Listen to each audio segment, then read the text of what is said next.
जिस दिन साल का बोनस आया 5 लाख की जगह 50 लाख आ गए। मैं अभी ये सोच ही रहा था कि इस अचानक मिले खजाने का क्या करूं, तभी फाइनेंस सुपरवाइजर का फोन आया। गुचुआन, पैसे मिल गए ना? उसने कहा 5 लाख। कंपनी ने तुम्हारे साथ काफी उदारता दिखाई है। मैंने बैलेंस में 50 लाख देखे और बोला हाँ मिल गए। कंपनी का शुक्रिया, मैंने जवाब दिया। उसने ठंडी हंसी के साथ कहा इस साल बस तुम्हारी किस्मत अच्छी थी। फोन कटने के बाद मुझे वो 20,000 का रीइंबर्समेंट बिल याद आया जिसे उसने रिजेक्ट कर दिया था। फिर मैंने फोन में 50 लाख का बैलेंस देखा। ठीक है, देखते हैं इस बार किसका पत्ता कटता है। रात के 2 बज रहे थे। ऑफिस में सिर्फ मैं और सफाई वाली आंटी बची थी। साल का टॉप सेल्समैन होने से क्या फर्क पड़ता है, ओवर टाइम तो करना ही पड़ता है। क्वार्टरली रिपोर्ट कल जमा करनी थी। आज वाकई बोनस मिलने का दिन था। 5 लाख का वादा पिछले महीने वांग जोंग ने खुद किया था। मैंने सब हिसाब लगा लिया था। 3 लाख होम लोन चुकाने में खर्च करूंगा, 10,000 माता पिता के लिए मसाज चेयर लेने में, और बाकी 1 लाख फिक्स्ड डिपॉजिट में। फाइनेंस विभाग के वो लोग, झोलिन ऑडिट संभालती है और ली गुओडोंग प्रोसेस अप्रूव करता है। इन दोनों की तो हद है। झोल इन 200 रुपए के टैक्सी फेयर का हिसाब 3 बार चेक करती है और ली गुओडोंग 5,000 की टीम बिल्डिंग फीस पास करने में आधा महीना लगा देता है। इनसे ऐसी गलती होना नामुमकिन है। या तो सिर्फ मेरी रकम गलत है या फिर सबकी, पर किसी ने बताया नहीं। मुझे इसके बारे में थोड़ा सर्च करना होगा। अगर कंपनी के फाइनेंस विभाग से गलती हो जाए तो क्या पैसे लौटाने चाहिए? इसका सीधा जवाब है बिल्कुल नहीं। इसे अनुचित लाभ माना जाएगा और लौटाने पर फाइनेंस वाले की नौकरी जा सकती है। लेकिन अगर आपकी उन लोगों से दुश्मनी है तो मेरी सलाह है कि उन्हें खुद पता चलने दें और उनके नाटक का मजा लें। हमारी कंपनी के फाइनेंस वाले तो रीइंबर्समेंट को ऐसे रोकते हैं जैसे उनकी अपनी जान का सवाल हो।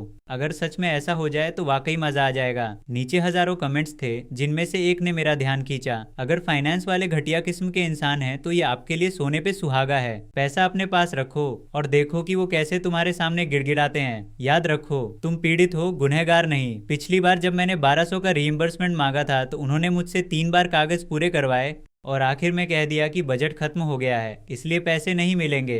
हद है। वो कल ही अपने सोशल मीडिया पर नए बैग की तस्वीरें डाल रही थी। उसे देखकर मुझे पिछले हफ्ते के वो 5 इनवॉइसेस याद आए। मेनू की डिटेल्स और क्लाइंट के साइन किए हुए फॉर्म, सब कुछ पूरा था। उस दिन मैं यही सारे कागजात लेकर झोलिन के पास गया। झोलिन बोली, गुचुआन, मैं तुम्हें टोकना नहीं चाहती, पर इस साल तुम्हारा कमीशन कम से कम 10 लाख से ज्यादा होगा। इतने मामूली पैसों के लिए कंपनी के पीछे क्यों पड़े हो? मैंने जवाब दिया, सुपरवाइजर झो, यह क्लाइंट्स की मेहमान नवाजी का खर्च है और नियमों के हिसाब से इसका रीइंबर्समेंट मिलना चाहिए। वो फिर बोली, नियम तो नियम है, पर तुम्हें कंपनी के कैश फ्लो का भी तो ख्याल रखना चाहिए। इस साल मार्केट खराब है और हर डिपार्टमेंट खर्चे कम कर रहा है। तुम सेल्स वाले पहले ही सबसे बड़ा हिस्सा ले जाते हो। इतने छोटे पैसों को खुद क्यों नहीं झेल लेते? वैसे कौन नहीं जानता कि तुम सेल्स के जादूगर हो। अगर ये पैसे इतने ही मायने रखते हैं तो एक बैग कम खरीद लेना।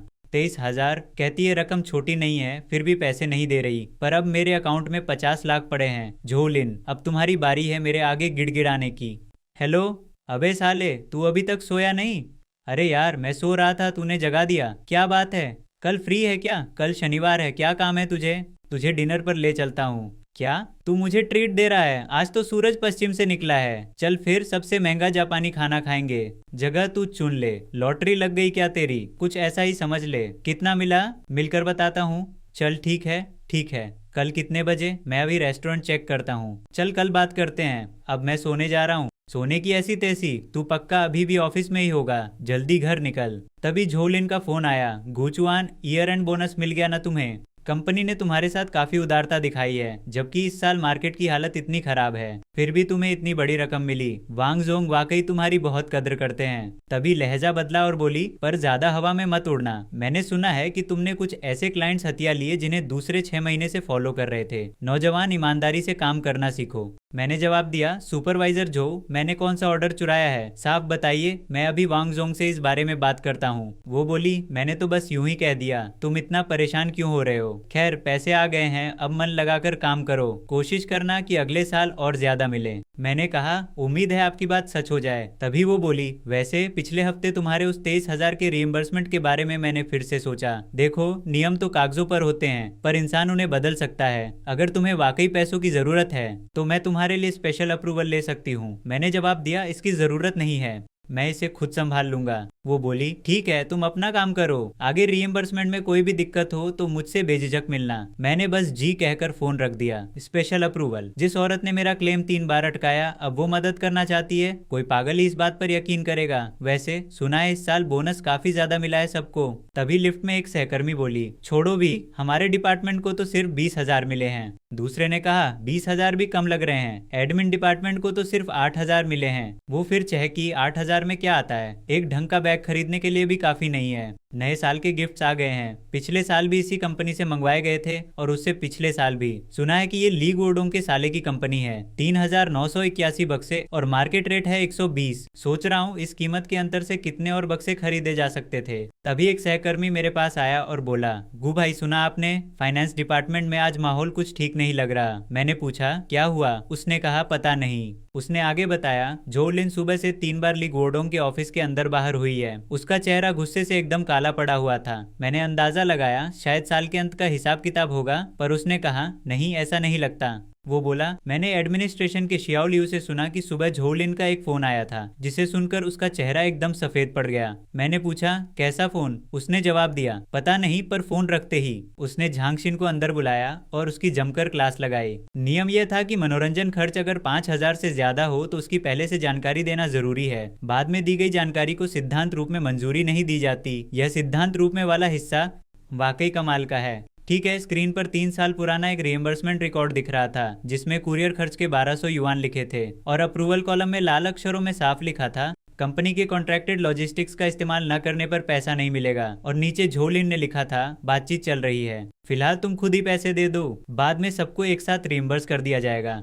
मुझे याद है पिछले साल मैंने उसे फोन किया था। मैंने कहा था सुपरवाइजर झो, क्लाइंट ने अचानक मीटिंग रखी है और वो सिर्फ आज रात ही फ्री हैं, क्या मैं पहले ट्रीट दे सकता हूँ? उसने जवाब दिया, कल प्रोसेस पूरा कर देना। ठीक है तुम जाओ, पर गूचवान, पिछले क्वार्टर में तुम्हारा एंटरटेनमेंट खर्चा लिमिट से ज्यादा था। नियम के मुताबिक सेल्स डिपार्टमेंट की मंथली लिमिट 20,000 है, तुमने अकेले ही 50,000 खर्च कर दिए। इस बार तो मैंने बात दबा दी, पर अगली बार ध्यान रखना। तब मैंने उसे याद दिलाया, क्लाइंट एक लिस्टेड कंपनी के वाइस प्रेसिडेंट है, उनके लिए स्टैंडर्ड कॉन्ट्रैक्ट के सप्लीमेंट्री क्लॉज चलेंगे जो मैंने ईमेल में अटैच किए हैं। फ्री हो? एक लीगल सवाल पूछना था। अभी मीटिंग खत्म हुई है, क्या बात है? ठीक है, 12 बजे सीढ़ियों के पास मिलते हैं। ठीक है। वो बोला, इतनी रहस्यमयी बातें क्यों? मैंने कहा, तुझसे एक कानूनी सवाल पूछना था। उसने जवाब दिया, बोल। मैंने पूछा, अगर कंपनी के फाइनेंस डिपार्टमेंट से कोई गलती हो जाए और मेरे अकाउंट में ज्यादा पैसे आ जाए तो क्या होगा अगर मैं उन्हें वापस ना करूं? उसने पूछा, कितने पैसे? मैंने कहा, काफी ज्यादा। उसने समझाया, सिविल कोड की धारा 985 के मुताबिक इसे अनुचित लाभ कहते हैं, यानी बिना किसी कानूनी आधार के फायदा उठाना। उसने आगे बताया, पर अगर ये सामने वाले की गलती है तो वापसी की जिम्मेदारी सिर्फ मौजूदा लाभ तक होती है। मैंने पूछा, ये मौजूदा लाभ क्या होता है?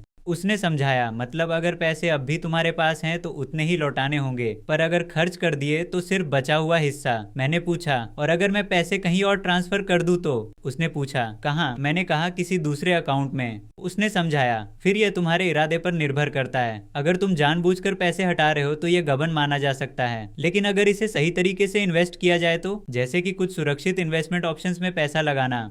उसने कहा, इसे एसेट एलोकेशन कहते हैं। मैंने शुक्रिया कहा तो उसने जवाब दिया, अरे कोई बात नहीं, लेकिन गुचवान, तुम ये सब पूछ रहे हो तो क्या सच में कोई अच्छी खबर मिली है? खैर, जब भी जरूरत हो मुझे बेझिझक फोन करना। उसने रात के खाने का सुझाव दिया। मैंने हाँ कह दिया, पर कार्ड में 50 लाख रुपए यूं ही पड़े रहना सही नहीं था। मुझे इनके लिए कोई सुरक्षित जगह ढूंढनी थी। पिछले 7 सालों में इस बैंक के साथ मेरा लेन देन 1 करोड़ से भी ज्यादा रहा है। इतना काफी होना चाहिए कि मुझे वीआईपी स्टेटस मिल जाए। उसने मैसेज किया, कल रात के जापानी खाने का क्या हुआ? पीछे तो नहीं हट रहे? मैंने जवाब दिया, बिल्कुल नहीं, आज रात 7 बजे तुम जगह तय कर लो, मैं अभी चेक करता हूँ। तभी अनाउंसमेंट हुई, कृपया टोकन नंबर 023 वाले ग्राहक काउंटर नंबर 3 पर आएं। नमस्ते सर, बताइए मैं आपकी क्या मदद कर सकती हूँ? एक अकाउंट खुलवाना है, वीआईपी वाला। ठीक है, क्या आपका हमारे बैंक में पहले से कोई खाता है? मिस्टर गु, आपके खाते का बैलेंस 5 मिलियन से भी ज्यादा है। जी बिल्कुल, मैं अभी आपके लिए वीआईपी कार्ड प्रोसेस कर देती हूँ। बस 1 मिनट मिस्टर गु, हमारे वीआईपी कार्ड्स कई लेवल्स में आते हैं, आप कौन सा लेना चाहेंगे?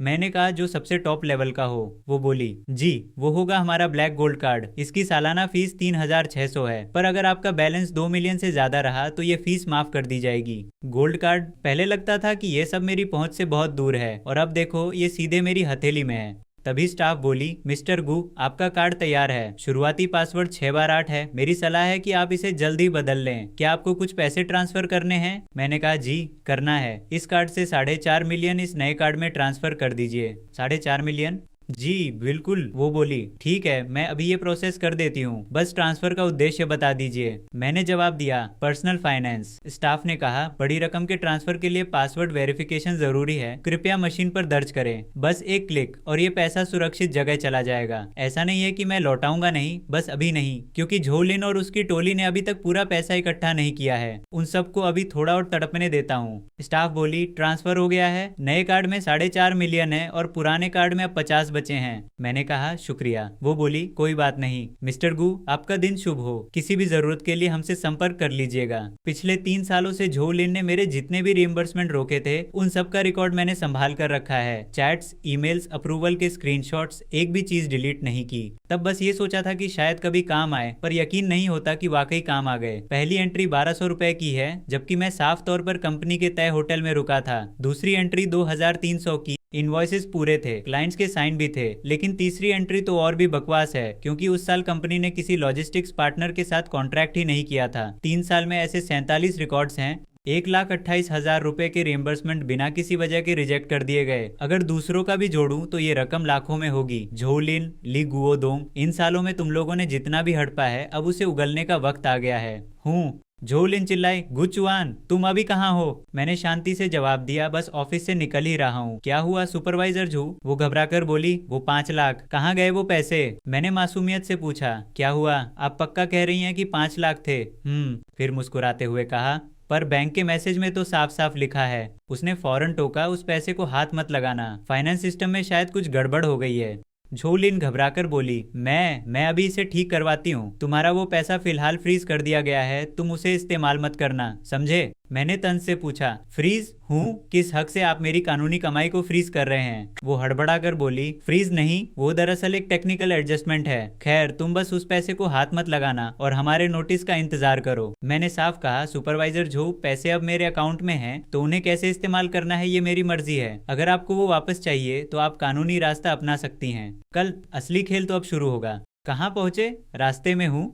वो बोला, ट्रैफिक बहुत है, जल्दी आओ। मैंने जगह बुक कर ली है, गिंजा वाला रेस्टोरेंट सही रहेगा। ली गोडोंग बोला, हाँ मैं कह रहा हूँ ना। मैंने कहा, बस इस खेल को अच्छे से अंजाम देना। तभी वो बोला, ठीक है, मैं तुम्हें बाद में फोन करता हूँ। फोन रखकर उसने झोलिन से कहा, ये मान ही नहीं रहा, कह रहा है कि जब पैसा अकाउंट में आ गया तो अब वो उसका है। अभी जब मैंने उसे फोन किया तो उसका लहजा, कल मैं खुद उससे बात करूंगा, उन पैसों का हिसाब कल होगा। अब ऑफिस का समय खत्म हो गया है, कल सुबह मैं उसे यहाँ बुलाऊंगा। तुम अब घर जाओ और परेशान मत हो। हेलो, कहाँ पहुंचा? मैंने टेबल बुक कर ली है, 7 बजे तक आ जाना, लेट मत होना। मैं बस ऑफिस से निकला हूँ, तू भी जल्दी आ, भूख से बुरा हाल है। ठीक है। उसने पूछा, तो क्या सच में तुम वो 55 लाख वापस नहीं करने वाले? कंपनी के बारे में क्या सोचा है? मैंने बताया कि उन्होंने मुझे नहीं बल्कि फाइनेंस सुपरवाइजर को ढूंढा, जिसने मुझे उन पैसों को न छूने की चेतावनी दी थी। जब मैंने कहा कि यह उनकी समस्या है तो वो हैरान रह गया, पर उसे डर था कि कहीं कंपनी मुझ पर मुकदमा न कर दे। मुकदमा?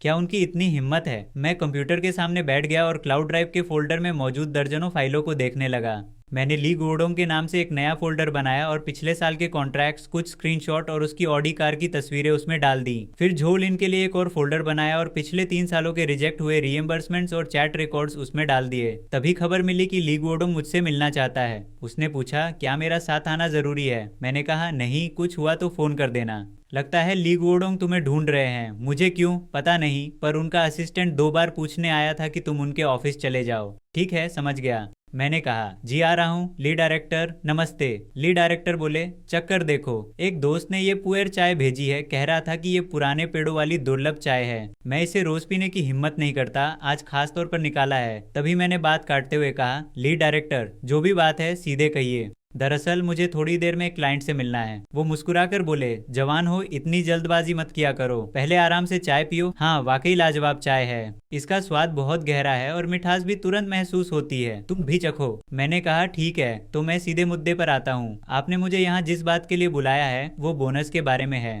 लीड डायरेक्टर बोले, लगता है सुपरवाइजर झो ने तुम्हें बता दिया। मैंने जवाब दिया, उन्होंने बस मोटा मोटा बताया था, कुछ साफ नहीं था। इसीलिए डायरेक्टर ली, आखिर मामला क्या है? मेरे पूछने पर उन्होंने समझाया, बात यह है कि फाइनेंस डिपार्टमेंट के सिस्टम में कुछ तकनीकी खराबी आ गई है, जिससे बोनस की राशि में गलती हुई है। हम इसकी जांच कर रहे हैं। शायद हमें तुम्हारे सहयोग की जरूरत होगी। उनके यह कहते ही मैंने पूछा, किस तरह का सहयोग? वो बोले, बस पहले पैसों को कंपनी अकाउंट में वापस भेज दो, जैसे ही हम सब चेक कर लेंगे तुम्हारा हिस्सा तुम्हें मिल जाएगा, एक पैसा भी कम नहीं होगा। भरोसा रखो, कंपनी अपने किसी कर्मचारी का नुकसान नहीं होने देगी। ये बस एक कागजी कार्रवाई है जिसमें ज्यादा से ज्यादा 2-3 दिन लगेंगे और फिर पैसे तुम्हारे अकाउंट में वापस आ जाएंगे, उन्होंने कहा। मैंने पलटकर पूछा, ठीक है, पर इन 2-3 दिनों का ब्याज कौन देगा?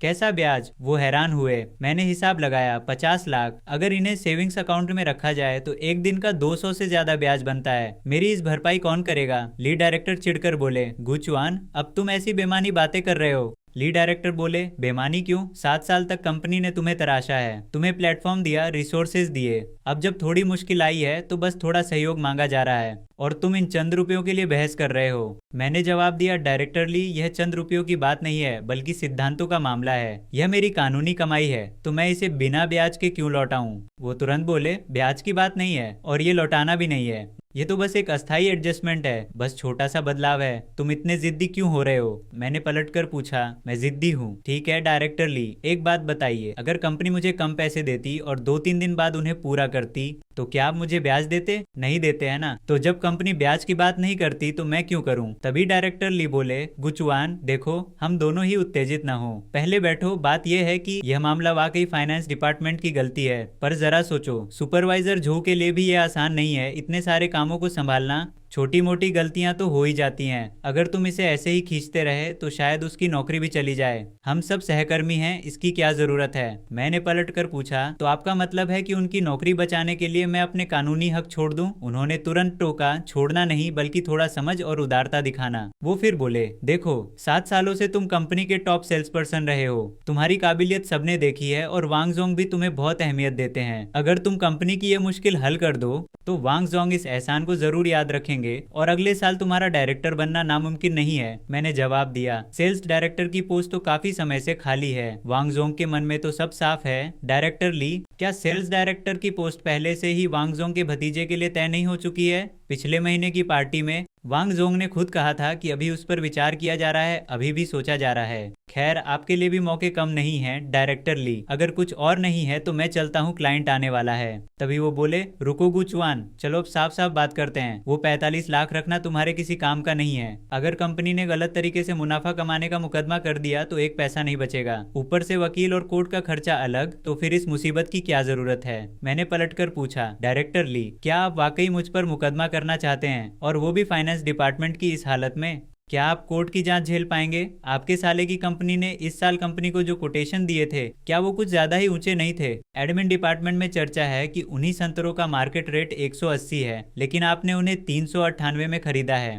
क्या मैं मार्केटिंग डिपार्टमेंट से पूछने में आपकी मदद करूं? अरे, चेन हाउ का फोन आ रहा है। मैंने देखा। चेन हाउ बोला, कैसा रहा? झूठे वादे, धमकियां और इमोशनल ब्लैकमेल, बिल्कुल किसी मंझे हुए खिलाड़ी की तरह। और तुम्हारा क्या तुमने उसके साले की प्रोक्योरमेंट प्राइस का जिक्र किया? उसने कहा, तुम वाकई बहुत हिम्मत वाले हो। मैंने जवाब दिया, उसने ही पहले मुझे उकसाया था। ठीक है, एक बार नीचे आओ, पहली मंजिल के हॉल में कुछ बात है, आमने सामने बात करते हैं। क्या बात है? आओगे तो पता चल जाएगा। पर चेन हाउ को इतनी जल्दी क्या है? उसके हाथ में वो कागज का टुकड़ा क्या था?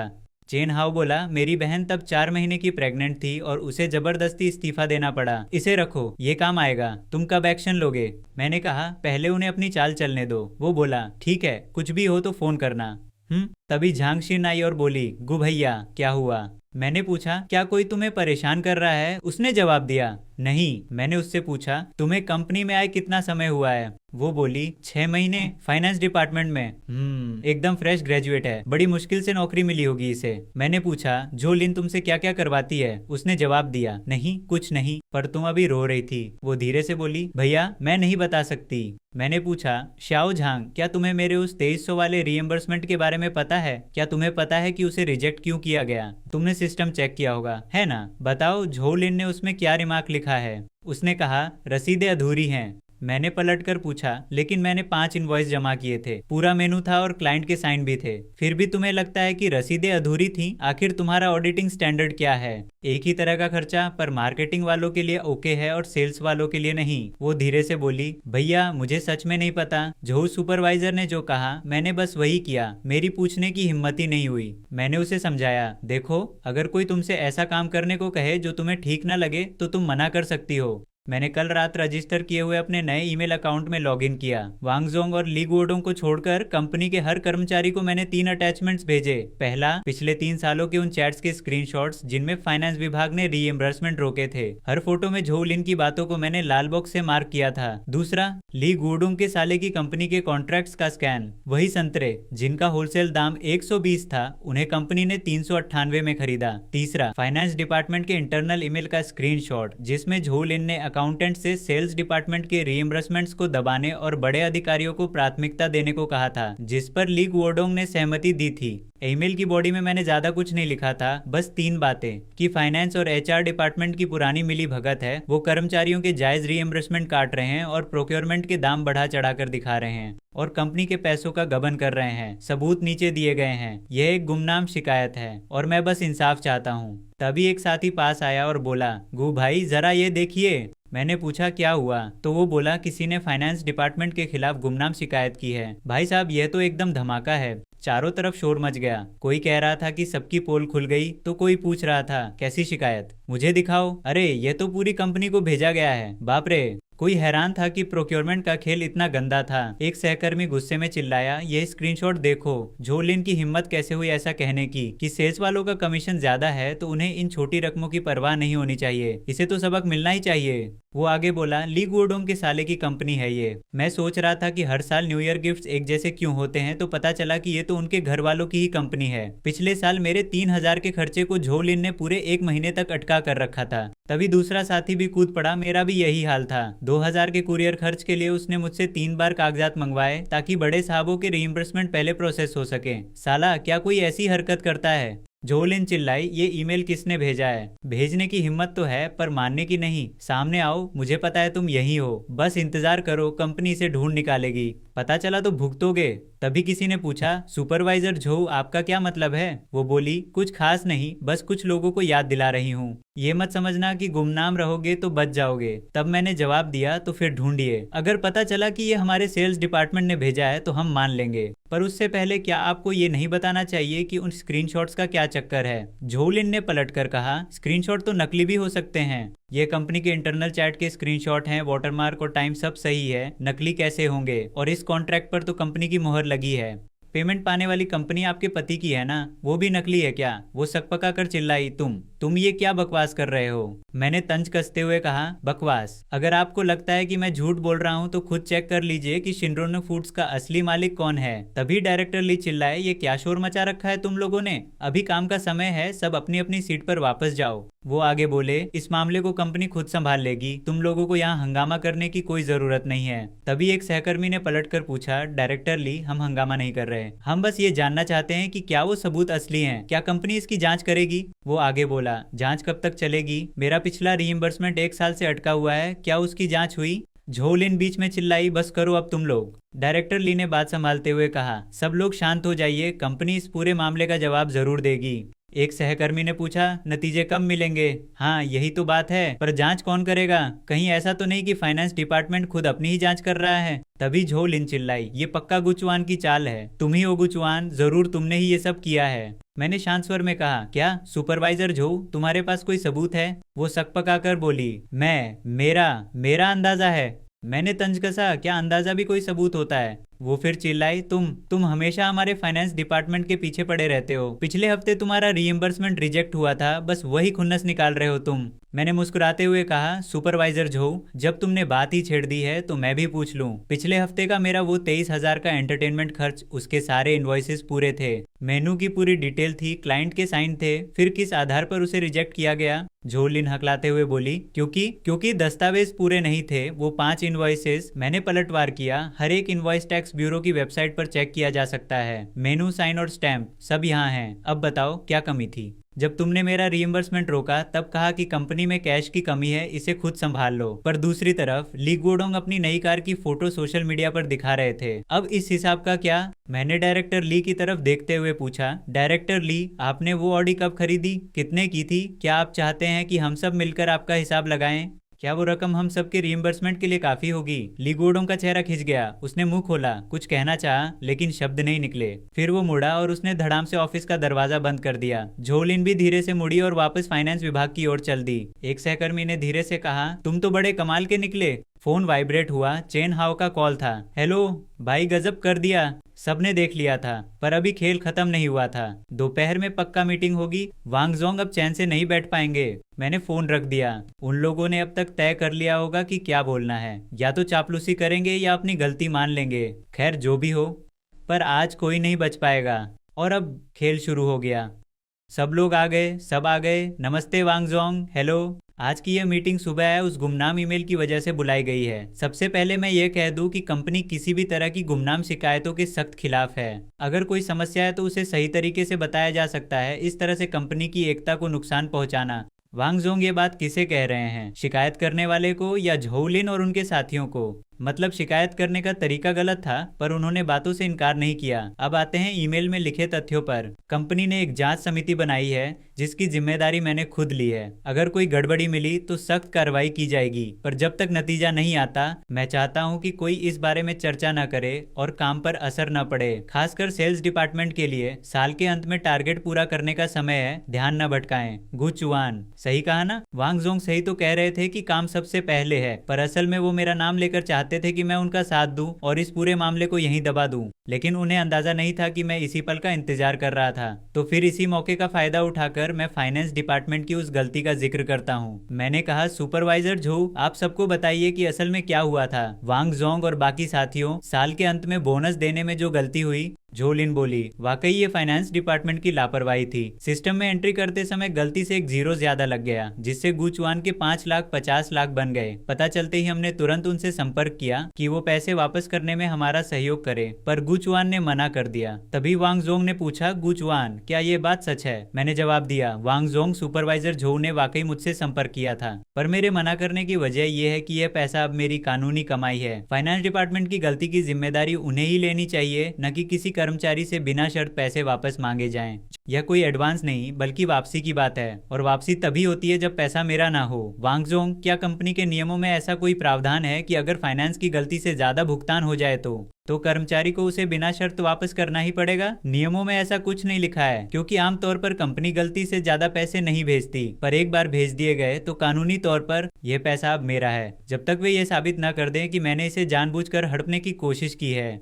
तब वांग जोंग बोले, गुचुआन, एक काम करो, तुम पहले पैसे वापस कर दो और कंपनी तुम्हें ईमानदारी के इनाम के तौर पर अलग से 1,00,000 रुपए देगी। अब ठीक है? मैंने जवाब दिया, वांग जोंग, मुझे कोई इनाम नहीं चाहिए, मुझे बस 3 चीजें चाहिए। मैंने कहा, सुनिए, पहली बात, फाइनेंस डिपार्टमेंट अपनी गलती खुलेआम स्वीकार करे और पूरी कंपनी से माफी मांगे, और दूसरी बात, रीइंबर्समेंट सिस्टम को फिर से बनाया जाए और उसके नियम एकदम साफ हो ताकि हर अप्रूवल प्रोसेस पारदर्शी हो। और तीसरा, जांच टीम में सिर्फ अंदरूनी लोग न हो बल्कि कर्मचारियों के प्रतिनिधि भी शामिल हों और नतीजे सबके सामने रखे जाएं। बस ये 3 शर्तें। इनमें से एक भी चीज मैंने अपने लिए नहीं मांगी। माफी इसलिए ताकि जिन लोगों का काम रोका गया उन्हें इंसाफ मिले, और पारदर्शिता ताकि आगे से किसी के साथ ऐसा न हो। प्रतिनिधियों की जरूरत इसलिए है ताकि कोई मामले को रफा दफा न कर सके। मुझे पैसा नहीं, नियम चाहिए। तभी वांग जोंग बोले, गुचुआन, तुम्हें क्या लगता है कि तुम्हारे बिना कंपनी एक कदम भी नहीं चल पाएगी? मैंने कहा, मुझे ऐसा नहीं लगता, पर मेरा मानना है कि अगर कंपनी वाकई आगे बढ़ना चाहती है तो उसे नियमों का पालन करना ही होगा। वांग जोंग, इसी बात पर मैं एक और शिकायत दर्ज करना चाहता हूँ। पिछले साल कंपनी ने जो मावताई शराब खरीदी थी उसके बिल तो असली थे, पर शराब नकली थी।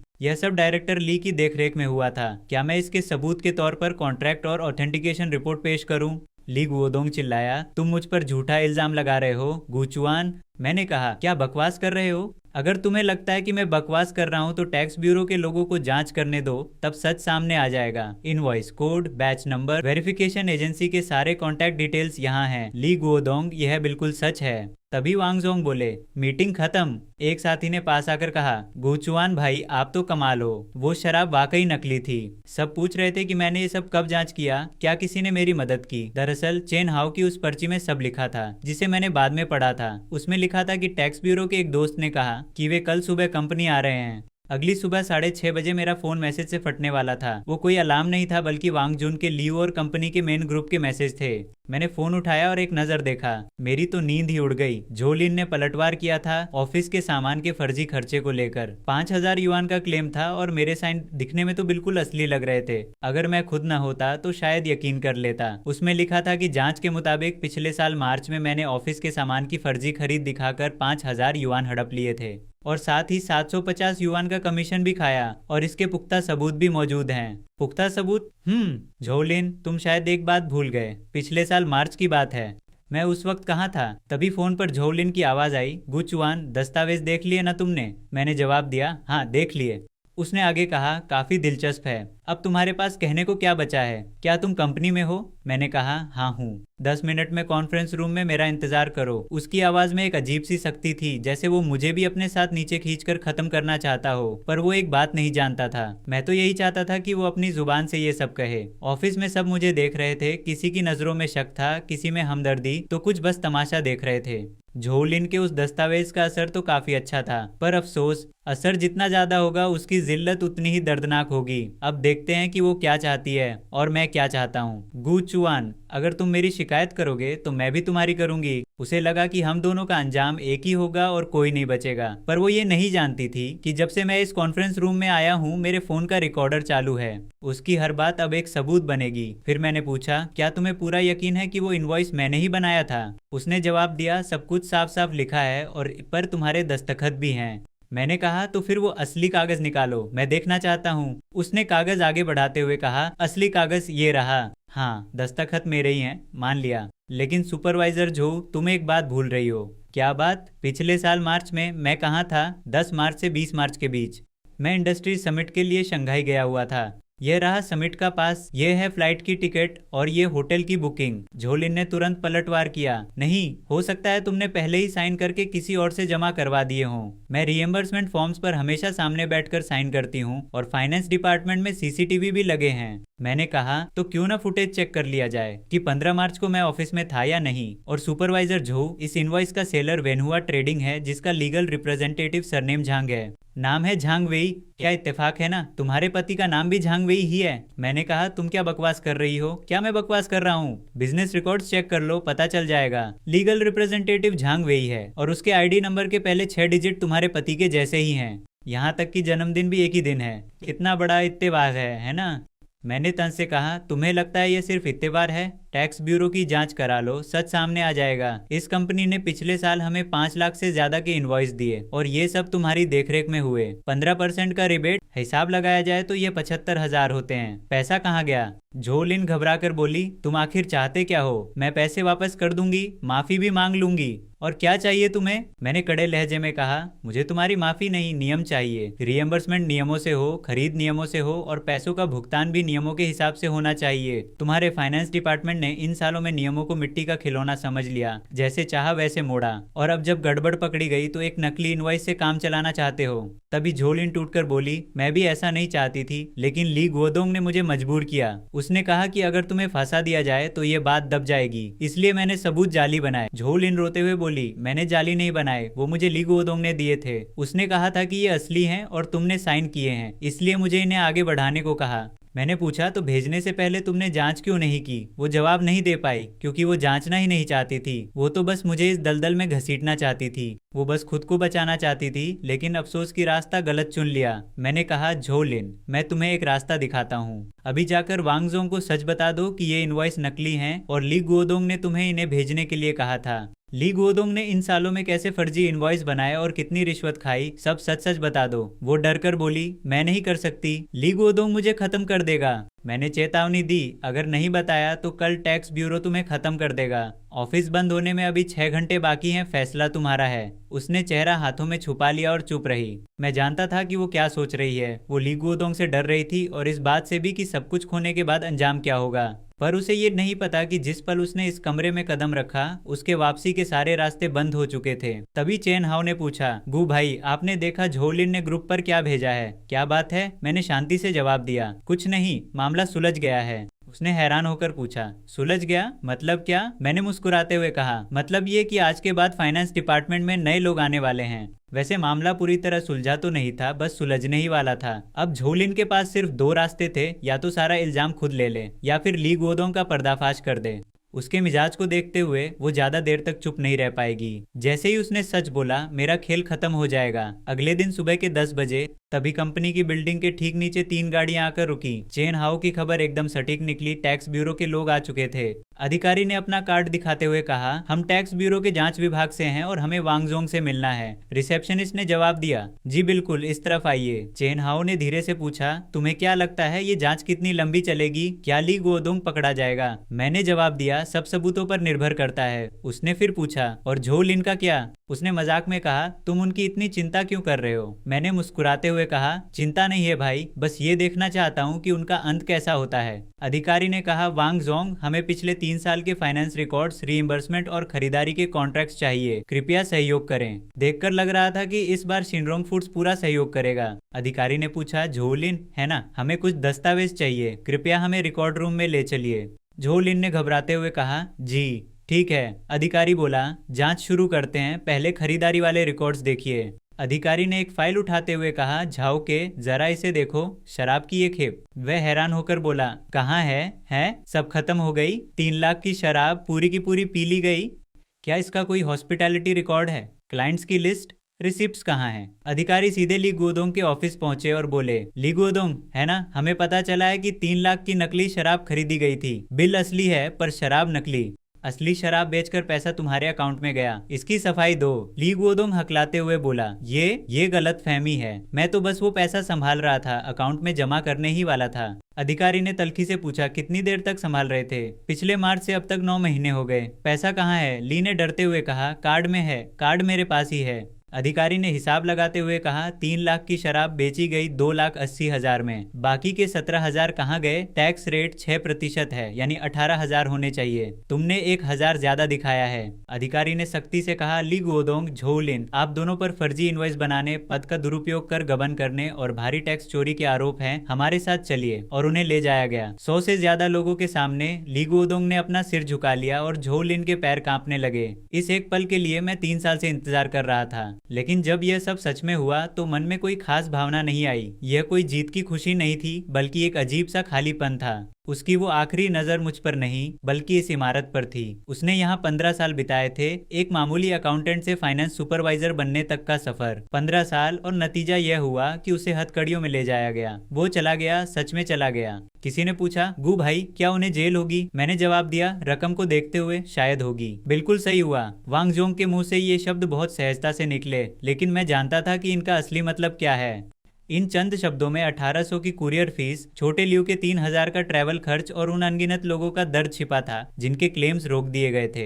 कैसा लग रहा है गु भाई? तभी एक साथी ने बताया, वांगजोंग के सेक्रेटरी आए थे, उन्होंने आपको बुलाया है। मैंने कहा, ठीक है, आपको क्या लगता है वो क्यों बुला रहे हैं? मैंने कहा, बस बात करेंगे। उसने फिर पूछा, कहीं ऐसा तो नहीं कि ज्यादा अंदाजे मत लगाओ, जाने के बाद ही पता चलेगा। वैसे उनका मुझे बुलाना तय था। झोलिन और ली गुओदोंग के जाने के बाद फाइनेंस डिपार्टमेंट बिना लीडर के था और उन्हें ये गंदगी साफ करानी थी। बस ये नहीं पता था कि वो मुझसे सब ठीक करवाना चाहते हैं या मुझे बलि का बकरा बनाना चाहते हैं। झांगशिन की आंखों में आभार था, खौफ था और शायद कुछ और भी। अब कंपनी बदलने वाली थी, लेकिन ये बदलाव बेहतरी लाएगा या और बुराई, ये मैं नहीं जानता था। तभी आवाज आई, अंदर आओ। वांगजोंग ने कहा, बैठो गुचुआन, क्या तुम्हें अंदाजा है कि मैंने तुम्हें यहाँ क्यों बुलाया है? मैंने जवाब दिया, शायद लगा सकता हूँ। वो मुस्कुराए, अच्छा तो फिर बताओ क्या लगता है। उनके मन में क्या चल रहा था और मैं क्या चाहता था, बस दो ही रास्ते थे, या तो वो मुझे फाइनेंस डिपार्टमेंट का जिम्मा सौंपना चाहते थे या फिर मेरा मुंह बंद करवाना। लेकिन जो भी हो, मैंने साफ कह दिया, शर्तें मैं तय करूंगा वांग जोंग, जो भी बात है सीधे कहिए। उन्होंने पूछा, क्या तुम्हें पता है फाइनेंस डिपार्टमेंट की हालत इस वक्त कैसी है। मैंने कहा, जी सब अस्त व्यस्त है। तब वो बोले, क्या इसे सुधारा जा सकता है। मैंने जवाब दिया, हाँ लेकिन इसमें समय लगेगा। टैक्स ब्यूरो ने सुधार का नोटिस भेजा है, आप खुद ही देख लीजिए। 3 साल से खाते अस्त व्यस्त हैं, खरीद के दस्तावेज अधूरे हैं और पेटी कैश का कोई हिसाब नहीं है। यह सब मैं जानता हूँ। वांग जोंग ने पूछा कि अगर इसे ठीक से नहीं संभाला गया तो कितना जुर्माना लगेगा। मैंने जवाब दिया, 10 लाख से शुरू। और यही वो बात है जिससे उन्हें सबसे ज्यादा डर लगता है। उन्हें झोलिन या ली गुओडोंग की कोई परवाह नहीं थी, उन्हें बस अपने पैसों की फिक्र थी। उनके लिए हर एक पैसा उनके शरीर के मांस जैसा कीमती था। मैंने कहा, अब शर्तों पर बात करते हैं। उन्होंने पूछा, कैसी शर्तें। मैंने जवाब दिया, आप मुझे फाइनेंस डिपार्टमेंट का जिम्मा दे दीजिए, मैं सब ठीक कर दूंगा। इसके बदले में वो बोले, मैं तुम्हारा ईयर एंड बोनस बढ़ाकर 8 लाख कर दूंगा। 5 लाख तो तुम्हारा बोनस था ही, मैं उसमें 3 लाख और जोड़ दूंगा। इसके अलावा वांग जोंग ने कहा, पर वो जो 45 लाख ज्यादा आ गए वो तुम्हें नहीं लेने चाहिए। मैंने जवाब दिया, वांग जोंग, गलती आप लोगों की थी कि आपने पैसे गलत भेजे। मैंने साफ कह दिया, वांग जोंग, मैं यहाँ मोल भाव करने नहीं आया हूँ, बल्कि अपनी शर्तें रखने आया हूँ। पहली शर्त, फाइनेंस डिपार्टमेंट का पूरा पुनर्गठन होगा। मैंने कहा, पेटी कैश का सिस्टम खत्म किया जाए और हर खर्चे की ऑनलाइन मंजूरी हो ताकि सब पारदर्शी रहे। वांग जोंग बोले, ठीक है। मैंने आगे बढ़ते हुए कहा, दूसरी शर्त, एक एम्प्लॉय सुपरविजरी कमेटी बनाई जाए। मैंने समझाया, फाइनेंस और प्रोक्योरमेंट के हर खर्चे की जांच करने का हक इस कमेटी के पास होगा। वो बोले, इससे काम की रफ्तार धीमी हो जाएगी। मेरा जवाब था, पर गलती की कोई गुंजाइश नहीं रहेगी। मैंने कहा, ली गुओडोंग और झोलिन 3 साल में 20 लाख से ज्यादा इसलिए खा सके क्योंकि उन पर नजर रखने वाला कोई नहीं था। वांग जोंग मान गए और पूछा, ठीक है, और तीसरी शर्त क्या है। मैंने अपनी आखिरी शर्त रखी, पिछले 3 सालों में जिन एम्प्लॉयज के रिएम्बर्समेंट बिना वजह रिजेक्ट हुए उन सबको पैसा दिया जाए, वो भी 2 गुना। वांग जोंग चौंक गए, 2 गुना? तुम्हें अंदाजा भी है कि ये कितनी रकम होगी। मैंने कहा, मैंने हिसाब लगा लिया है। मैंने बताया, सिर्फ सेल्स डिपार्टमेंट के ही 2.5 लाख से ज्यादा के क्लेम्स रिजेक्ट हुए थे। सारे डिपार्टमेंट्स को मिलाकर ये रकम 6,50,000 होती है, जो 2 गुना करने पर 13 लाख बनती है। वांग जोंग बोले, कंपनी 13 लाख नहीं दे सकती। मैंने उन्हें याद दिलाया, दे सकते हैं वांग जोंग। पिछले साल कंपनी का नेट प्रॉफिट 40 लाख से ज्यादा था। इस साल भले ही थोड़ा कम हो, पर फिर भी 30 लाख तो है ही। वांग जोंग बोले, 13 लाख, ये तो मुनाफे के आधे से भी ज्यादा है। गुचुआन, तुम तो कंपनी को डुबाने पर तुले हो। मैंने जवाब दिया, मैं तो कंपनी को बचा रहा हूँ। मैंने समझाया, कर्मचारियों ने गुमनाम रिपोर्ट क्यों की, क्योंकि उनका मन खट्टा हो चुका था। दिन रात मेहनत करो और फिर जायज रिएम्बर्समेंट के लिए तरसाया जाए। मैंने आगाह किया, अब जब वो दोनों गए हैं तो कंपनी को सबको जवाब देना होगा, वरना अगली बार कोई और बड़ी गड़बड़ सामने आ सकती है। वो मान गए और बोले, ठीक है, मैं तुम्हारी बात मानता हूँ। उन्होंने कहा, सिर्फ बातों से कुछ नहीं होगा, तुम ड्राफ्ट तैयार करो, मैं साइन कर दूंगा। लेकिन गुचुआन, मेरी भी एक शर्त है। मैंने कहा, बताइए। फाइनेंस के साथ साथ सेल्स डिपार्टमेंट भी तुम्हें ही देखना होगा और इस साल परफॉर्मेंस पिछले साल से कम नहीं होनी चाहिए। मैंने जवाब दिया, ठीक है। उन्होंने पूछा, और अगर नहीं कर पाए तो? मैंने साफ कह दिया, तो मैं खुद इस्तीफा दे दूंगा और बोनस का एक पैसा भी नहीं लूंगा। वो बोले, ठीक है, काफी जिगरा है तुम में। गुचुआन को अस्थायी तौर पर कंपनी का फाइनेंस डायरेक्टर नियुक्त किया जाता है। अगले 6 महीने तक वो फाइनेंस डिपार्टमेंट की पूरी जिम्मेदारी संभालेंगे। अब तुम फाइनेंस डायरेक्टर हो। 8 लाख का बोनस अगले महीने की सैलरी के साथ मिल जाएगा और उन 13 लाख के मुआवजे का प्लान बनाकर मुझे रिपोर्ट करो, समझ गए? 1 महीने पहले तक मैंने इसके बारे में सोचा भी नहीं था और आज वांग जोंग खुद मुझे नियुक्ति पत्र दे रहे हैं। ये मेरी काबिलियत नहीं, बल्कि मेरे सही दांव की जीत थी। मैंने कहा, शुक्रिया वांग जोंग। उन्होंने जवाब दिया, मेरा शुक्रिया मत करो, ये तुमने खुद हासिल किया है। फिर मैंने कहा, वांग जोंग, वो 45 लाख आप ही रख लीजिए। वो बोले, इसे कंपनी की तरफ से अपना बोनस समझो, पर बाहर सबके लिए यही कहना कि ये फाइनेंस की गलती थी और तुमने पैसे लौटा दिए हैं। समझ गए? मैंने जवाब दिया, जी समझ गया। उन्होंने आगे कहा, और टैक्स ब्यूरो वाला मामला भी तुम ही संभालो। जो टैक्स बकाया है वो भर देना और जुर्माना भी चुका देना। बस इस मामले को पूरी तरह खत्म करो। मैंने कहा, ठीक है। फिर उन्होंने मुझे चेतावनी दी, गुचुआन, याद रखना, जितना ऊंचा ओहदा होता है जिम्मेदारी उतनी ही बड़ी होती है। अब तुम इस कुर्सी पर हो तो सबकी नजरें तुम पर होंगी, समझदारी से काम लेना। मैंने कहा, सलाह के लिए शुक्रिया वांगजोंग, चलिए फिर मिलते हैं। तभी एक साथी चिल्लाया, गु भाई आप तो फाइनेंस डायरेक्टर बन गए। भाई साहब ये तो सीधे डायरेक्टर बन गए। बाकी सब भी शोर मचाने लगे, तेरा प्रमोशन हो गया। भाइयों सुनो, गु भाई अब फाइनेंस डायरेक्टर हैं। भाई क्या बात है, तुम तो छा गए। तभी कोई बोला, अरे वाह, बहुत बहुत बधाई हो गु भाई, आपने तो कमाल कर दिया। अब पार्टी तो बनती है, पार्टी दो भाई। तभी एक दोस्त ने पूछा, शाम को फ्री हो क्या? मैंने कहा हाँ क्यों? वो बोला, आज तुम्हें सबसे महंगे जापानी खाने पर ले जाऊंगा। तुम तो अब अमीर भी हो गए और प्रमोशन भी मिल गया। कौन सा ओहदा है? Finance director. भाई साहब रुको, मेरा इंतजार करो। अब मैं फाइनेंस डायरेक्टर बन चुका हूँ। ये ओहदा झाओ यान के लिए तो साल भर की मौज मस्ती के लिए काफी होगा, पर मेरे लिए इसका असली मतलब ये खिताब नहीं है, बल्कि असली बात यह है कि अब मैं अपने नियमों के हिसाब से काम कर सकता हूँ। दोपहर के 2 बजे फाइनेंस डिपार्टमेंट का मीटिंग रूम। डायरेक्टर बनने के बाद ये मेरी पहली मीटिंग थी। झोलिन का ऑफिस अब बंद पड़ा है। बाकी सब चुपचाप मेरे बोलने का इंतजार कर रहे थे। तभी किसी ने कहा, सब आ गए हैं डायरेक्टर गु। डायरेक्टर गु, ये संबोधन सुनने में अभी भी नया सा लग रहा है, पर नया सिर्फ ये नाम है। आज जिन बातों पर चर्चा होनी है वो पुरानी है। ये बात है नियमों की।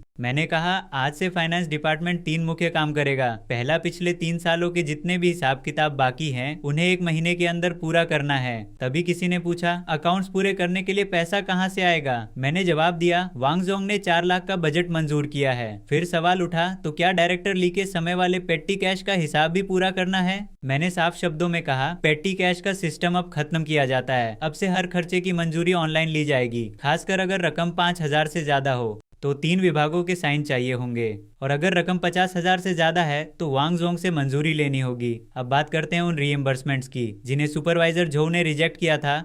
अब ये कैसे तय होगा कि रिजेक्शन जायज था या नहीं? बहुत आसान है। आप सब अभी बैकएंड में लॉगिन करें और पिछले 3 सालों के सभी रिजेक्टेड क्लेम्स डाउनलोड करें जिनमें रिजेक्शन का कारण अधूरे दस्तावेज लिखा है या जिन्हें बजट से ज्यादा या नियमों के खिलाफ बताकर रिजेक्ट किया गया, उन सबको फिर से ऑडिट करें। अगर दस्तावेज पूरे हैं और रकम सही है तो उसे गलत रिजेक्शन माना जाएगा। ऐसे तो सैकड़ों केस होंगे, इसलिए मैं आपको 2 हफ्ते का समय देता हूँ। ओवर टाइम का पैसा 3 गुना मिलेगा और खाने पीने और आने जाने का पूरा खर्च कंपनी देगी। कोई दिक्कत? 3 गुना ओवर टाइम और असल खर्चों की भरपाई। शायद उन्होंने सोचा भी नहीं होगा कि नए डायरेक्टर के आते ही पहला काम सबको पैसे बांटना है, पर यह पैसे बांटना नहीं बल्कि उनका पिछला बकाया चुकाना है। ठीक है, मीटिंग खत्म करने से पहले एक और बात। मुझे पता है कि जब ली गुओडोंग और झोलिन यहाँ थे तो आप में से कुछ लोगों को उनके साथ मिलकर काम करना पड़ा। जब तक इसमें कोई आपराधिक मामला नहीं है मैं पुरानी बातों को लेकर कोई कार्रवाई नहीं करूंगा, पर आज से जो भी नियमों के खिलाफ जाएगा उसे तुरंत नौकरी से निकाल दिया जाएगा। मीटिंग खत्म। तभी एक आवाज आई, डायरेक्टर गु। मैंने कहा, बस गु गे कह सकते हैं। वो रुआसी आवाज में बोली, गु गे मुझे माफ कर दीजिए। वो रोते हुए बोली, जब सुपरवाइजर झो ने मुझे फर्जी खाते बनाने को कहा तो मैं मना नहीं कर पाई। मैं सिर्फ 23 साल की थी और अभी अभी ग्रेजुएट हुई थी। मुझसे जबरदस्ती ये सब करवाया गया, मैं मना नहीं कर पाई। मैंने सोचते हुए कहा, झोलिन और उन लोगों ने सिर्फ पैसा नहीं चुराया बल्कि लोगों के जमीर को भी तबाह किया है। फिर मैंने उसे एक पेन ड्राइव दी। झांगशिन, इसमें फाइनेंस डिपार्टमेंट की सारी गड़बड़ियों के सबूत हैं। मैंने आगे कहा, इसमें वो कागज भी हैं जिन पर तुमसे जबरदस्ती साइन कराए गए थे। मैं तुम्हें 2 विकल्प देता हूँ। पहला, ये तुम्हारे पास रहें और तुम खुद इसे संभालो। वो बोली, गूगे। दूसरा विकल्प। मैंने उसे समझाते हुए कहा, तुम अभी सिर्फ 23 साल की हो, अभी अभी ग्रेजुएशन पूरा किया है। कुछ घटिया लोगों की वजह से अपना भविष्य बर्बाद मत करो। मैंने कहा, चुन लो। उसने भारी मन से कहा, शुक्रिया, बहुत शुक्रिया गूगे। मैंने बस इतना कहा, अब से ईमानदारी से काम करना, तभी तुम अपनी नजरों में सही रहोगी। काफी देर हो गई थी पर झांगशिन अभी तक नहीं गई थी। बाकी सब जा चुके थे पर वो अब भी खातों को ठीक कर रही थी, सबूत जुटा रही थी, अपनी जिंदगी की एक नई शुरुआत कर रही थी। यह रास्ता मुश्किल था लेकिन मैंने इसे ही चुना। पहला नियम, सभी रीइंबर्समेंट चाहे रकम कितनी भी हो 3 वर्किंग डेज के अंदर अप्रूव होने चाहिए, और अगर तय समय तक अप्रूवल नहीं मिला तो उसे ऑटोमेटिकली अप्रूव माना जाएगा। दूसरा नियम, रीइंबर्समेंट के स्टैंडर्ड्स पारदर्शी होंगे। एंटरटेनमेंट, ट्रैवल और ऑफिस खर्चों की पूरी लिस्ट सिस्टम पर साफ साफ दी जाएगी। और तीसरा नियम, एक एम्प्लॉय सुपरविजन ईमेल आईडी बनाई जाएगी जहां कोई भी अपनी शिकायत सीधे भेज सकेगा और सही पाए जाने पर उसे इनाम दिया जाएगा। ये 3 नए नियम सुनने में तो सरल लगते हैं लेकिन सिर्फ ये 3 नियम ही झो लिन और उसके जैसे लोग ऐसा कभी नहीं कर पाते, क्योंकि पारदर्शिता आने के बाद वे लोगों को दबा नहीं पाएंगे। सब कुछ पब्लिक होने पर वे दोहरे मापदंड नहीं अपना पाएंगे और निगरानी होने पर वे सच को छुपा नहीं पाएंगे। नए नियम कल से लागू होंगे और कल से रिएम्बर्समेंट के लिए किसी के सामने हाथ फैलाने या किसी का चेहरा देखने की जरूरत नहीं होगी। कल से जो पैसा रोका गया था वह एक एक करके सबको वापस मिल जाएगा। कल से यह कंपनी पूरी तरह बदल जाएगी। Good night गूगे। 7:47 हो रहे थे। लंच बॉक्स अभी भी आधा भरा था, पर अब खाने का मन नहीं था। 100 से ज्यादा रीइंबर्समेंट पेंडिंग थे, जिन्हें मुझे अप्रूव करना था। 3 साल से ये पैसे रोके गए थे और आज मैं एक एक करके सबको वापस कर रहा था। वांगजुन का ये क्लेम मुझे याद है। पिछले साल मई में वो गुआंगजो बिजनेस ट्रिप पर गया था और एक बजट होटल में रुका था। एक रात का खर्चा 380 रुपए, जबकि कंपनी की लिमिट 400 थी। फिर भी झो लिन ने इसे ये कहकर रिजेक्ट कर दिया कि ये बजट से ज्यादा है। मतलब लिमिट से कम होने पर भी उसने कमियां निकाल ली। वो कमियां ढूंढने में वाकई माहिर थी। खैर, पहला वाला हो गया। अब शाओ लियू का ये क्लेम, पिछले साल सितंबर का 2400 रुपए कुरियर चार्ज। मुझे याद है कि क्लाइंट को सैंपल की बहुत जल्दी थी, पर झो लिन ने इसे ये कहकर रिजेक्ट कर दिया कि कंपनी के कॉन्ट्रैक्टेड लॉजिस्टिक्स का इस्तेमाल नहीं किया गया। पर मजे की बात यह है कि उस साल कंपनी का किसी लॉजिस्टिक्स कंपनी के साथ कोई कॉन्ट्रैक्ट था ही नहीं। वो बस जानबूझकर इसे रोक रही थी। ये भी अप्रूव। अब मार्केटिंग डिपार्टमेंट के शाओ वांग का क्लेम, पिछले साल नवंबर में उसने क्लाइंट को डिनर पर बुलाया था। 800 रुपए का बिल और सारे कागजात भी पूरे थे। रिजेक्ट करने की वजह यह बताई गई कि क्लाइंट के सिग्नेचर नहीं थे, जबकि अटैचमेंट में उसका बिजनेस कार्ड और साथ में ली गई फोटो भी थी। फिर भी उसने बिना देखे ही इसे रिजेक्ट कर दिया। रात के 10 बज चुके थे। अब तक मैं 63 रिक्वेस्ट अप्रूव कर चुका था, पर अभी भी आधी बाकी थी। मैं वाकई थक गया था, पर अब मैं शिकायतें नहीं, सुकून देखना चाहता था। 7200 रुपए, ये उसके रिमूवल खर्चे का दोगुना था। उसने मैसेज किया, मैं आपसे प्यार करता हूँ भाई। मैं जानता था कि वो मजाक कर रहा है, लेकिन उस मजाक में 1 साल की घुटन छिपी थी। वो दोपहर से लेकर अब तक अपने पुराने हिसाब साफ कर रहा था। 7-8 घंटे बीत चुके थे। उसकी आंखें लाल हो गई थी, पर वो रुका नहीं। सच कहूँ तो अपने बकाए साफ करने का उसका इरादा मुझसे भी ज्यादा पक्का था। तो उसे ये सब साफ करने दो। एक बार हिसाब चुकता हो गया तो उसके लिए एक नई शुरुआत होगी। उस साल लाओ चेन की मां अस्पताल में थी। पैसों की सख्त जरूरत थी तो उन्होंने कंपनी से 30,000 उधार लिए, बाद में लौटा भी दिए। पर ली गोडोंग ने हिसाब साफ करने में टाल मटोल की। करीब 1 साल तक हर महीने उनकी सैलरी से ब्याज काटा गया। 3,000 से ज्यादा की रकम थी वो। 6,000 ये उस 1 साल के ब्याज की भरपाई के लिए काफी था, और 2,000 ऊपर भी बचेंगे। लाओ चेन 50 के पार हैं और 20 साल से यहाँ काम कर रहे हैं। उन्हें ये सब नहीं झेलना चाहिए था। आखिरकार सब अप्रूव हो गया। 147 रिक्वेस्ट, कुल राशि 12,88,400 युआन। बजट से 2,000 कम थे। शियाओ झांग, ये 2,000 तुम रख लो। कल बचे हुए पैसों से सबके लिए कुछ स्नैक्स मंगा लेना और बाकी अनाथालय में दान कर देना। ठीक है डायरेक्टर गू, बजट कितना रखना है? 2,000 मिल गए, अब आप आराम कीजिए। 2,000 में ज्यादा कुछ तो नहीं आएगा, पर कल ऑफिस आने वाले साथियों के लिए मिल्क टी और एक पीस केक, बस इतना ही काफी है। रात के 1:30 बज रहे थे। पूरी कंपनी में बस मैं अकेला बचा था। नहीं, झांगशिन भी वहीं थी। झांगशिन ने पूछा, गुगे आप अभी तक गए नहीं? मैंने कहा, बस थोड़ा सा काम बचा है, इसे पूरा करके ही जाऊंगा। उसने कहा, कल कर लीजिएगा, बहुत देर हो गई है, बस होने ही वाला है। मैंने कहा, जल्दी घर जाइए। उसने जवाब दिया, जी आप भी अपना ख्याल रखिएगा। बाहर निकलते वक्त देखा तो फाइनेंस डिपार्टमेंट की लाइट अब भी जल रही थी। झांगशिन वहीं थी, बाकी सब सो चुके थे। कल जब वे ऑफिस आएंगे तो नया रीइंबर्समेंट सिस्टम देखेंगे, अपना बकाया पैसा पाएंगे और उन्हें महसूस होगा कि कंपनी बदल गई है और अब बेहतर हो गई है। 3 साल का इंतजार और आखिरकार वो दिन आ ही गया। Guge I love you. 4,800 मिल गए। अब मेरी तरफ से पार्टी। छोटे गू 6,000 मिल गए। शुक्रिया। 20 साल हो गए, पर पहली बार लग रहा है कि इस कंपनी में कुछ अपनापन है। लाओ चेन की वो बात मेरे लिए उन 45 लाख से कहीं ज्यादा कीमती थी। धीरे धीरे सुबह होने वाली थी। एक नया दिन और एक नई कंपनी। गुचवान 28 साल, फाइनेंस डायरेक्टर। फिलहाल के लिए यह पद काफी था। 3 महीने के विचार विमर्श के बाद बोर्ड ने फैसला लिया और चेन हाओ को आधिकारिक तौर पर कंपनी का फाइनेंस डायरेक्टर नियुक्त कर दिया। चेन हाओ ही अब इस पद के असली हकदार थे। वो बिग 4 से पढ़े हुए एक प्रोफेशनल है और मुझसे कहीं ज्यादा काबिल। यह कुर्सी शुरू से ही उनकी होनी चाहिए थी। शुक्रिया वांगजोंग, और मेरे सभी साथियों का भी शुक्रिया। अब मैं फाइनेंस डिपार्टमेंट के साथ मिलकर इस पारदर्शिता के सुधारों को और आगे बढ़ाऊंगा। हर एक पैसे का हिसाब साफ हो, यही तो असल पारदर्शिता है। पिछले 3 महीनों से मैं इसी पर काम कर रहा था। अब यह जिम्मेदारी उन्हें सौंपता हूँ। आप लोग बेफिक्र रहिए। तभी वो बोली, गुचुआन 1 मिनट रुको, बिना चीनी और बिना दूध वाली कॉफी, है ना? क्या तुम्हें याद है, कॉलेज के तीसरे साल में तुम लाइब्रेरी में रात रात भर जाकर पढ़ते थे और तब भी यही पीते थे? फिर उसने बताया कि चेन हाओ ने लीगल डिपार्टमेंट में रहकर 3 महीने तक छुपकर मुझे अंदर की खबरें पहुंचाई। उसने पूछा, अब तो वो फाइनेंस डायरेक्टर बन गए हैं। वैसे गुचुआन, अब तुम्हारा आगे का क्या प्लान है? मैंने जवाब दिया, मैं सेल्स डायरेक्टर ही रहूंगा और अपने प्रोजेक्ट्स पूरे करूंगा। वैसे तुमने पहली तिमाही के नतीजे देखे? उसने कहा, हाँ, पिछले साल के मुकाबले 15% की बढ़त हुई है। मानना पड़ेगा, तुम एक बेहतरीन सेल्स डायरेक्टर हो। टोनी की बदौलत ये आंकड़ा और ऊपर गया है। सच तो यह है कि झो लिन और उसके साथियों के जाने से सबका मूड अच्छा हो गया और काम में जोश आ गया। इस 15% की बढ़त में उनका भी हाथ है, बस एक बुरे उदाहरण के तौर पर। तभी वो बोला, गु भाई, अब तो चेन हाउ फाइनेंस डायरेक्टर बन गया है, पर आपने इसे आगे क्यों नहीं बढ़ाया? प्रोफेशनल काम प्रोफेशनल्स को ही करने देना चाहिए। वैसे आप सामान क्यों बेच रहे हैं? आप जैसे सेल्स चैंपियन का टैलेंट अगर सेल्स में इस्तेमाल ना हो तो ये तो वाकई नाइंसाफी होगी। सेल्स चैंपियन, सच कहूँ तो ये टाइटल सबसे ज्यादा सुकून देने वाला है। गु बॉस, गाड़ी में बैठिए। अरे क्या गु बॉस, अब मुझे अपना बाप समझो। हैं, चुप रहो तुम। अब तुम फिर से सेल्स डायरेक्टर हो और पूर्व फाइनेंस डायरेक्टर भी। अब तुम्हें बॉस ना कहूँ तो क्या कहूँ? जापानी रेस्टोरेंट बुक कर लिया है, वो सबसे महंगा वाला। तय रहा, पार्टी तुम्हारी तरफ से होगी। भागने की कोशिश मत करना क्योंकि तुम भाग नहीं पाओगे। मूड कैसा है? मैंने कहा, ठीक ही है। वो बोला, बस ठीक ही है, आखिर तुम्हारी तो तरक्की भी हुई और पैसा भी आया। मैंने पूछा, कैसा पैसा? तब उसने पूछा, उन 4.5 मिलियन का क्या हुआ? 4.5 मिलियन? आखिरकार झाओयान ने पूछ ही लिया। इन 3 महीनों में किसी ने ये बात नहीं छेड़ी थी। मुझे पता था कि देर सबेर कोई ना कोई तो पूछेगा ही। तभी झाओयान बोला, बताओ, मुझे लगता है तुमने वो पैसे वापस नहीं किए, है ना? तो क्या कंपनी ने तुम्हें नहीं ढूंढा? तुमने वांग जोंग से कह दिया कि पैसे तुम रख रहे हो और उसे बोनस मान लिया। भाई सच में? और सबको ये बताया कि तुमने पैसे लौटा दिए हैं। गु चुआन, तुम सच में जीनियस हो। चलो, गु बॉस के प्रमोशन और इस मोटी कमाई के नाम एक साथ 2 खुशियां। और टीनिया, इन 3 महीनों तक मेरी बकवास सहने के लिए शुक्रिया।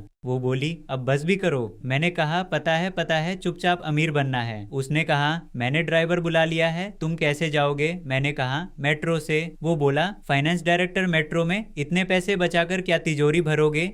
मैंने कहा, बुढ़ापे के लिए बचा रहा हूँ। वो बोला, ठीक है, तो अपनी कंजूसी जारी रखो, मैं चलता हूँ। मैंने हामी भर दी। 2 लाख का बोनस मिल गया। पुरानी बची रकम मिलाकर हुए 28,20,000 और उसमें वो 45 लाख और जोड़ लो, कुल मिलाकर 73,20,000। 3 महीने पहले मैं ऑफिस में बैठा उस 50 लाख के मैसेज को देख रहा था। सोच रहा था कि झो लिन से हिसाब कैसे चुकता करूं। आज वो जेल में है, ली गुडोंग फैसले का इंतजार कर रहा है और मैं यहाँ सुकून से खड़ा हूँ। वाकई सब बदल गया।